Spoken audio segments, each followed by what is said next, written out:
दोस्तों, एपिसोड 3 को स्टार्ट करने से पहले मैं आपको बता दूं कि इस शो में 3 समय चल रहे हैं। सबसे पहले येनिफर के समय के बारे में बताया जाता है। इसके बाद आता है गैरोल्ड का समय, जिसके बीच में डिफरेंस है करीब 30 सालों का। फिर आता है सिरी का समय, जिसके बीच में डिफरेंस है करीब 12 सालों का। आगे आने वाले एपिसोड में आप कंफ्यूज ना हो, इसलिए मैं ये आपको पहले ही बता रहा हूँ। इस एपिसोड की शुरुआत टिमेरिया राज्य से होती है, जहाँ पर वोल्फ की बिरादरी का एक विचार आता है। वोल्फ की बिरादरी मतलब मैं आपको बता देता हूँ कि विचर्स का भी एक स्कूल होता है जहाँ पर इनको ट्रेन किया जाता है।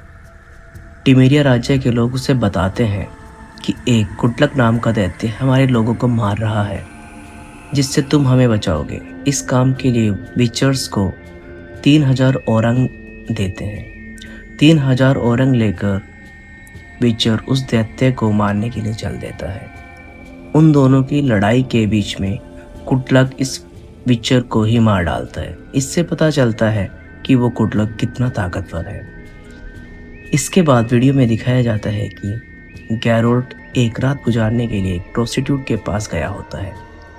तभी उसको खबर मिलती है कि उस गुडलक ने एक विचर को भी मार दिया है। गैरोल्ड उस प्रोस्टिट्यूट के पास तो आ जाता है, पर उसको देने के लिए उसके पास पैसे नहीं होते हैं।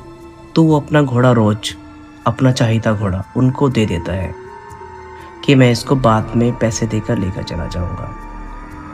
वो उस आदमी से टिमेरिया का रास्ता पूछता है और वहां से आगे चल देता है। गैरोल्ड टिमेरिया राज्य में पहुंचता है और वहां पर देखता है कि कुछ लोगों ने वहां के राजा के खिलाफ विद्रोह किया हुआ है, जिसका नाम फोल्टीस है। राजा का नाम फोल्टीस होता है। गैरोल्ड आता है और कहता है, मैं तुम्हारे लिए गुडलक को मार सकता हूँ। पर तभी वो लोग बोलते हैं कि तुम्हारे जैसा पहले भी एक आया था जो हमारे पैसे लेकर भाग गया। तो गैरोल्ड कहता है कि मैं पहले काम करता हूँ, उसके बाद पैसे लेता हूँ। तभी वहाँ पर फोल्टीस का एक सेवक आ जाता है और उनको समझाने की कोशिश करता है और गैरोल्ड को भी वहाँ से जाने के लिए कहता है। फोल्टीस ने गुडलक से बचने के लिए अपने लिए एक बहुत ही आलीशान और सुंदर किला बना रखा था। वह पहले किले को छोड़कर अपने नए किले में रहता था। गैरोल्ड जंगल वाले रास्ते से जा रहा होता है तो उसे वहाँ एक ट्रिस मैरीगोल्ड नाम की लेडी मिलती है। मैं आपको बता दूं कि जितने भी राज्य होते हैं वह अपने लिए एक जादूगरनी रखते हैं। जैसे लास्ट एपिसोड में टीसिया द विरिस थी, तो यहाँ पर ट्रिस मैरीगोल्ड है जो फोल्टीस के लिए काम करती है। वो गैरोल्ड से कहती है कि मैं दानव को मरवाना नहीं चाहती, मैं चाहती हूँ कि तुम सिर्फ इसका श्राप मुक्त करो। मैं इसके लिए तुम्हें पैसे भी दूंगी। इस बात को सुनकर गैरोल्ड समझ जाता है कि गुडलक फोल्टीस के लिए कुछ ज़्यादा ही इम्पोर्टेंट है। तभी तो एक फोल्टीस की जादूगरनी मेरे पास आई है। फिर वो दोनों ट्रीज के खुफिया अड्डे पर पहुंचते हैं। वहां पर वो गैरोल्ड को बताती है कि इन सभी हमलों की शुरुआत क्वीन एडा के मरने के बाद शुरू हुई है और ये मॉन्स्टर पुराने महल के क्वीन एडा की कब्र में रहता है। क्वीन एडा फोल्टीस राजा की सिस्टर थी। वो बताती है कि क्वीन एडा का किसी के साथ अफेयर था। वो प्रेग्नेंट थी, पर उसके मरने के बाद फोल्टीस ने भी शादी नहीं की। इससे साफ पता चलता है कि वो टिमेरिया का आखिरी वंशज है। उसके बाद ट्रेस मैरीगोल्ड गैरोल्ड को क्वीन एडा की कब्र के पास लेकर जाती है। वहाँ पर गैरोल्ड उस विचर की कब्र को भी देख लेता है जो विचर पहले उस दानव से लड़ा था, मतलब गुडलक से। वो गैरोल्ड को बताती है कि किसी ने गांव में ये खबर उड़ाई थी कि ये वाला विचर उनके पैसे लेकर भाग गया, ताकि किसी को पता ना चले कि गुडलक कितना ताकतवर है और खतरनाक है। अब गैरोल्ड अपने साथी की बॉडी की जांच करता है। उसको पता चलता है कि इसका दिल और जिगर गायब है। उससे गैरोल्ड को पता चल जाता है कि ये गुडलक नहीं, ये तो एक स्ट्रीगा है। स्ट्रीगा प्रेग्नेंट लेडी को श्राप देकर बनाया जाता है। स्ट्रीगा हमेशा फीमेल ही होती है जो लोगों के दिल और जिगर खाकर जिंदा रहती है। गैरोल्ड कहता है कि क्वीन एडा को जो श्राप लगा था वो रुका नहीं। वो क्वीन एडा की बेटी को भी लग गया, जो एक राजकुमारी है। मतलब जिसको लोग गुडलक समझते हैं वो स्ट्रीगा है, जो कि एक राजकुमारी है। अब इन सब बातों से गैरोल्ड समझ जाता है कि क्यों फोल्टीस के लिए स्ट्रीगा इंपॉर्टेंट है। अब स्टोरी पहुंचती है एरिटूजा में, जहां स्ट्रेड और एनिफर इंक्लूड हो रहे हैं। उसके बाद वो एक दूसरे को बताते हैं कि अब हमारे जाने का समय हो गया है, क्योंकि उनकी दोनों की ट्रेनिंग पूरी हो चुकी थी, जहाँ दोनों को कहीं दूर भेज दिया जाएगा, स्ट्रिट को किसी और जगह पर, और येनिफर को एंड्रिन भेज दिया जाएगा। एंड्रिन वो जगह है जहाँ येनिफर का घर था। अब दूसरा सीन दिखाया जाता है जहाँ पर येनिफर एक जादूगर के पास जाती है और कहती है कि मैं एड्रिन जाना चाहती हूँ, पर पहले जैसी बनकर नहीं। वो कहता है तुम्हारी किस्मत अच्छी है, क्योंकि अब मैं ही अंतिम कलाकार हूँ इस दुनिया का। वो उसको अपना रूप बदलने के लिए सबसे पहले कुछ कपड़े दिखाता है, जिसे देखकर येनिफर बहुत खुश होती है। फिर वहाँ पर टीसिया आ जाती है। वो येनिफर को कहती है अपनी आंखें बंद करो और इस दुनिया में सबसे ताकतवर और सुंदर स्त्री को इमेजिन करो। टीसिया अपने जादू से उसका दिमाग पढ़ लेती है और उसकी एक झलक आईने में दिखाती है। येनिफर को उसमें अपना ही रूप नजर आता है, जिसे देखकर वो खुश होती है। अब कहानी टिमेरिया की दिखाई जाती है, जहाँ पर ट्रिस मैरीगोल्ड गैरोल्ड को राजा फोर्टिस के दरबार में लेकर जाती है, जहाँ पर राजा के साथ उसके 2 सलाहकार भी होते हैं। गैरोल्ड फोर्टिस को बताता है कि रानी क्वीन एडा को किसी ने मारा है और उनकी बेटी उनकी कोख में पल रही थी। वो उनके पेट में ही अतड़ियों को खा रही थी, पर जब उसकी भूख बढ़ी तो वो पेट चीरकर बाहर आ गई। पर उनके सलाहकार गैरोल्ड की बात को नहीं मानते हैं और राजा फोर्टिस भी उसे वहां से जाने के लिए कहता है। सब एक एक करके बाहर जाते हैं। तभी गैरोल्ड पीछे से दरवाजा बंद कर देता है और राजा फोर्टिस से अकेले में बात करता है। गैरोल्ड राजा फोर्टिस से कहता है कि मुझे पता है कि तुम अपनी बहन के साथ अपनी रातें रंगीन करते थे। तुमने अब तक शादी क्यों नहीं की, तुमने अपना वारिस पैदा क्यों नहीं किया, मुझे सब पता है। वो तुम्हारी बेटी है, इसलिए तुमने उसे मारना नहीं चाहा। पर फोर्टिस इस बात को एक्सेप्ट नहीं करता और गैरोल्ड को टिमेरिया छोड़कर जाने के लिए कहता है। अब कहानी जादूगर के ग्रुप पर जाती है। मैं आपको यह बता दूं कि इस ग्रुप को ब्रदरहुड ऑफ सोर्सरर्स कहा जाता है। ये जादूगर और जादूगरनियों का एक ऐसा ग्रुप है जो नज़र रखते हैं कि पूरे महाद्वीप पर क्या हो रहा है। इस ग्रुप के 2 हिस्से हैं, दोनों की रिस्पॉन्सिबिलिटी अलग अलग होती है। एक को chapter of the gift and the art कहा जाता है और दूसरे ग्रुप को काउंसिल ऑफ द विजार्ड कहा जाता है, जहाँ चैप्टर हर तरह के जादू पर नज़र रखता है और काउंसिल की रिस्पॉन्सिबिलिटी होती है हर तरह की रिसर्च और मैजिकल एक्सपेरिमेंट पर नज़र रखना। जैसे स्ट्रेट काउंसिल के लिए ट्रेनिंग कर रहा है और येनिफर चैप्टर के लिए। इस बातचीत से हमें पता चलता है कि सिंट्रा के रूलर्स अपने यहाँ किसी ऐसे जादूगरों को नहीं आने देते। वो ब्रदर ऑफ रिसोर्सर्स को फॉलो नहीं करते, बल्कि ड्रूइड्स को फॉलो करते हैं। ड्रूइड्स क्या है हम आपको बता दें। इनको नेचर का स्कॉलर कहा जाता है। इनको ट्रीज, प्लांट्स, ऐसे अन्य चीज़ों की जानकारी होती है।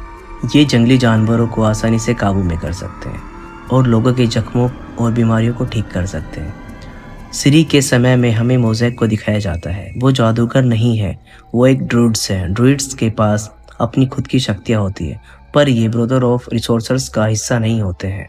ब्रदरहुड ऑफ रिसोर्सर्स में बातें हो रही हैं कि निल्फगार्ड का जो राजा है फेग्रेस, उसे अपनी प्रजा की जरा भी चिंता नहीं है। वो अपनी सारी दौलत अयासी में उड़ा रहा है।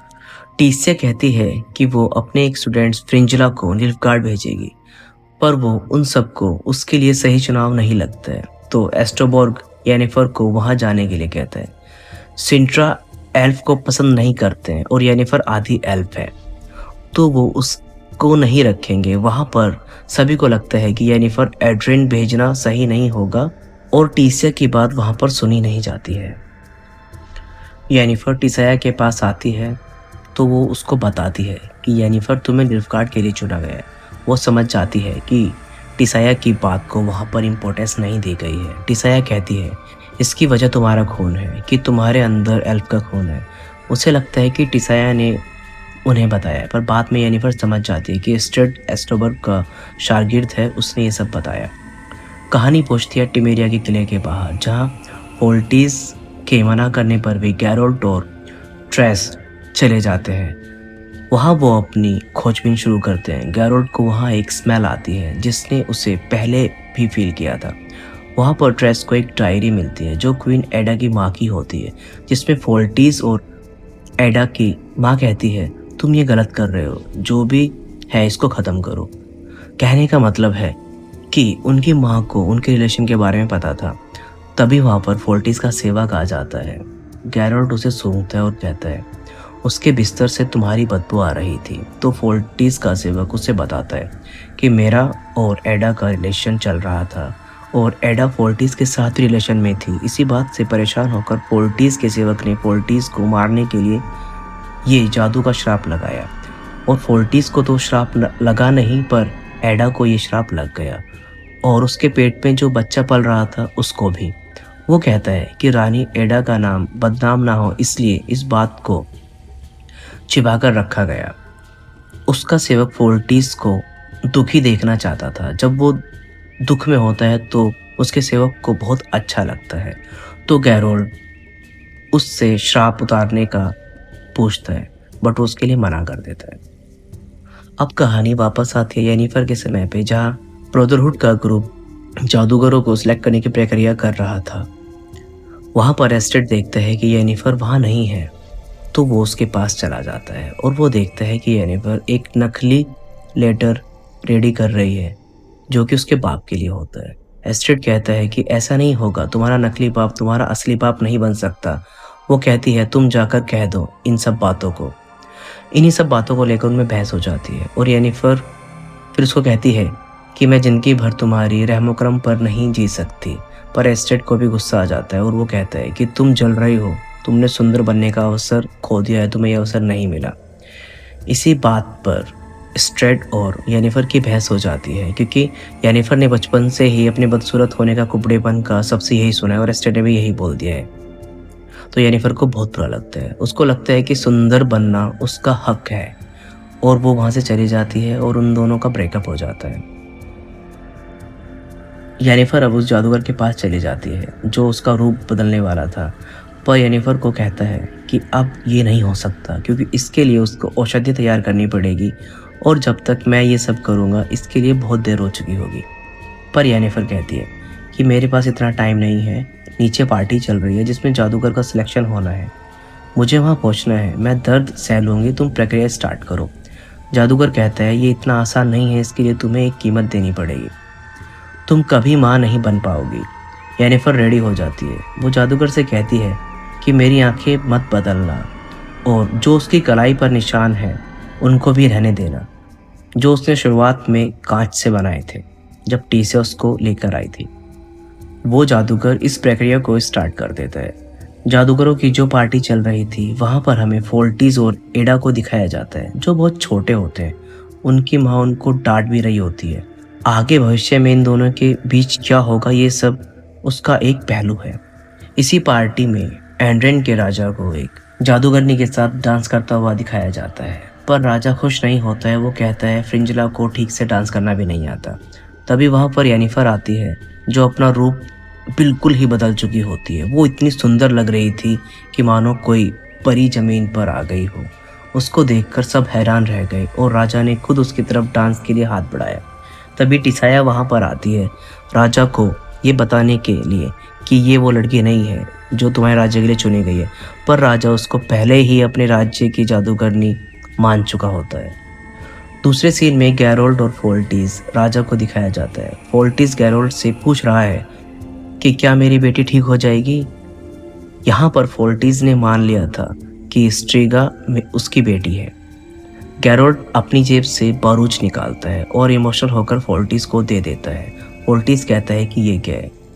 गैरोल्ड कहता है ये बारूद है, जो बारूद रेनफ्री का होता है, जो हमने एपिसोड 1 में देखा था, जो गैरोल्ड के हाथों से ना चाहते हुए मर गई थी।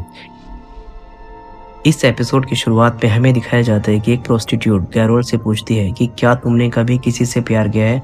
तो गैरोल्ड इस निशान को देखने लगता है जो उसके शरीर पर रेनफ्री ने दिया था। तो इससे हमें पता चलता है कि गैरोल्ड के मन में रेनफ्री के लिए स्ट्रॉन्ग फीलिंग थी। वो ये बारूद फोर्टिस को देता है और कहता है कि अगर तुम्हारी बेटी जिंदा बच गई तो उसे दे देना। हमें इस बात से यह पता चलता है कि रेनफ्री को भी सब मॉन्स्टर समझते थे और उसे किसी ने एक्सेप्ट नहीं किया, और फोर्टिस की बेटी के साथ भी ऐसा ही हो रहा है। इसलिए वो मॉन्स्टर को बचाकर खुद के लिए अच्छा महसूस करना चाहता था। फोर्टिस गैरोल्ड से कहता है कि मुझे तुमसे जलन हो रही है कि तुमने कभी किसी से प्यार नहीं किया है। प्यार की वजह से लोगों को काफ़ी दर्द होता है, जो कि अब फोर्टिस फील कर रहा था। हालांकि ऐसा नहीं है, हमें पता है कि गैरोल्ड फोर्टिस की बेटी को बचाने की कोशिश कर रहा है। यही उसका सबसे बड़ा सबूत है कि गैरोल्ड भी किसी के लिए फील करता है, इसीलिए वो ये सब काम कर रहा है। अगले सीन में गैरोल्ड महल के अंदर है और फोर्टिस के सेवक से पूछता है कि श्राप कैसे ख़त्म किया जाएगा, और उसको पता था कि अगर नहीं बताया तो आज उसका आखिरी दिन है। तो गैरोल्ड को बता देता है कि एक जादूगर ने मुझे बताया था कि तुम्हें बलि देनी पड़ेगी। ऐसा करने के बाद तुम्हें उसके खून से नहाते रहना पड़ेगा जब तक सुबह होने तक मुर्गा 3 बार पांग नहीं दे देता, और ये जादू पूरा हो जाएगा। गैरोल्ड को समझ आ गया कि क्या करना है। उसे इस ट्रिगर को बाहर लाना होगा। धूप की रोशनी पड़ने पर यह इंसान का रूप ले लेगी। गैरोल्ड अपनी जड़ी बूटी पीना स्टार्ट कर देता है, क्योंकि उसे पता होता है कि पूरी रात उसे इस मॉन्स्टर यानी स्ट्रीगा से लड़ना होगा, ताकि वो धूप के वक्त इसे बाहर ला सके। थोड़ी देर में दिखाया जाता है कि स्ट्रीगा अपनी माँ की लकड़ी की कब्र से बाहर आ जाती है और सबसे पहले वो फोर्टिस के सेवक को मारती है, और अब वो गैरोल्ड की तरफ आती है। गैरोल्ड अपनी सारी ताकत लगाकर अपनी सिल्वर की चेन से उसको बांध देता है, पर वो उसे तोड़ देती है। गैरोल्ड उसको नुकसान नहीं पहुंचाना चाहता था, उसे जिंदा पकड़ना चाहता था ताकि उसे ठीक किया जा सके। गैरोल्ड अपने जादू के साइन से सारे रास्ते बंद कर देता है ताकि वो बाहर ना जा सके। इस रहस्यमय दुनिया में गैरोल्ड कई तरह के साइन को इस्तेमाल करता है, जिनमें 5 को आज हम जानेंगे। एक, आर्ड। ये ऐसा साइन है जिससे किसी को भी पीछे धकेला जा सकता है। सेकंड, इग्नि। इसमें आग पैदा होती है। थर्ड साइन है यार्डिन। इससे दुश्मन पास नहीं आ पाता है। फोर्थ है क्वीन। इसमें प्रोटेक्टिव शील्ड बन जाती है और दुश्मन आप पर हमला नहीं कर पाता है। फिफ्थ है एक्से, जिसको यूज करने से आप अपने दुश्मन के दिमाग पर कंट्रोल कर पाएंगे। इन्हीं साइन को विचर लड़ाई के दौरान ज्यादा इस्तेमाल करते हैं। गैरोल्ड स्ट्रीगा से लड़ते समय इनमें से कुछ बेसिक साइन को यूज करता है और दोनों के बीच पूरी रात लड़ाई होती है। जैसे ही दोनों को पता चलता है कि सुबह होने वाली है, विचर स्ट्रीगा से पहले उसकी माँ की कब्र में घुस जाता है और अपने जादू के साइन से कब्र को बंद कर लेता है। अब मुर्गा भी अपनी 3 बांग दे देता है और स्ट्रीगा पर सुबह की पहली ग्रहण पड़ती है और उसका श्राप हट जाता है। अब वो स्ट्रीगा एक बच्ची के रूप में बदल जाती है, पर उसका रूप तो बदल जाता है, पर उसके नाखून और गुस्सा पहले जैसा ही है। वो गैरोल्ड पर अटैक करती है। गैरोल्ड के गले से खून आता और वो बेहोश हो जाता है। पर जब उसकी आंखें खुलती है, उसके सामने ट्रिस मैरीगोल्ड खड़ी होती है, जो अपनी मरहम पट्टी से उसको ठीक कर देती है। इसके बाद स्ट्रेस मैरीगोल्ड गैरोल्ड को बताती है कि फोर्टिस ने अपने सेवक की याद में मूर्ति बनवाई है और सबको बताया है कि मेरी बेटी की जान बचाने के लिए उसने अपनी जान की कुर्बानी दी है। पर बाद में स्ट्रेस मैरीगोल्ड गैरोल्ड से पूछती है कि रेनफ्री कौन है। तुम बेहोशी की हालत में उसी का नाम ले रहे थे। इस बात से यह पता चलता है कि विचर भी फील करते हैं, उनको भी एहसास होता है, और गैरोल्ड को तो होता ही है। अब हम देखते हैं दूसरा सीन, जो कि श्री का होता है, जो जंगल में सो रही है। अचानक उसे जंगल से आवाज आती है और वो जंगल की तरफ चल देती है। ऐसा लगता है कि जैसे श्री को किसी ने हिप्नोटाइज किया हो। उसके साथ जो दारा नाम का लड़का होता है, वो भी उसको रोकना चाहता है, पर उसको एक जंगल से तीर आकर लग जाता है और वो उस तीर से पीछे आकर गिर जाता है और श्री लगातार जंगल की तरफ बढ़ती जा रही है। इसके साथ ये एपिसोड यहीं पर ख़त्म हो जाता है। दोस्तों, अब मैं आगे वाले एपिसोड में जितने भी एपिसोड्स हैं उन सबको कंबाइन करके एक वीडियो बनाऊंगा। अगर आपको एक्सप्लेनेशन अच्छा लगा हो तो प्लीज़ वीडियो को लाइक कीजिए और चैनल को भी सब्सक्राइब कर दीजिए। और अगर आपको फर्स्ट और सेकंड पार्ट देखना हो, please check link in description. Thank you.